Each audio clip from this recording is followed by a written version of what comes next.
Guys, oy, teka. Parang ang layo na to Abot pa tayo dyan? Possible ba yan? Parang impossible yan alam ko na, kailangan ng buwelo.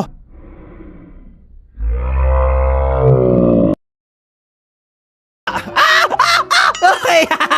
Yay! Munti ka na tayo dun Kokak, kokak, kokak, kokak. Hala, ang daming ulo dito. Baka mga tunay na ulo yan Kinakabahan ako sa inyo Baka biglang gumalaw yan magsalita. I'm so sorry po. Kailangan po kayo tapakan Hindi ko po sinasadyang tapakan ko yung mga ulo nyo.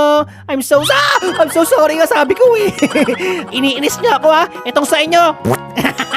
Amoy na amoy niya. Sakto.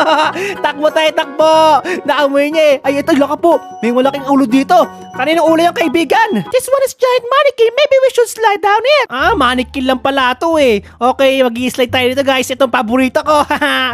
Let's do this. In 1, in a 2, in a 3. Boing! Tumatabli-tabli pa tayo doon. Umikot-ikot tayo doon Wow, sayang. Gusto ko pa sana kaso di na pwede. Sayang. Uy, alam ko to mga pang-ahit to Alam nyo ba guys, bago tayo magpatuloy, may ikukwento ko sa inyo. Nung bata ako, ginugupitan ako nun. Ang gupit ko barbers kasi good student ako So ayun na nga, malapit na ako matapos gupitan. Tapos yung yung pang-ahit na yan, aahitin na ako kaso nahulog bigla. Nalaglag sa pa ako. Nagdugo, nagsugat. Sabi nung barbero, ay kinuha ko lang yung gunting. Sumabit. Sorry. Ang galing. Wait, how does this guys always find us? Okay, no time for questions. Head to that exit on the left.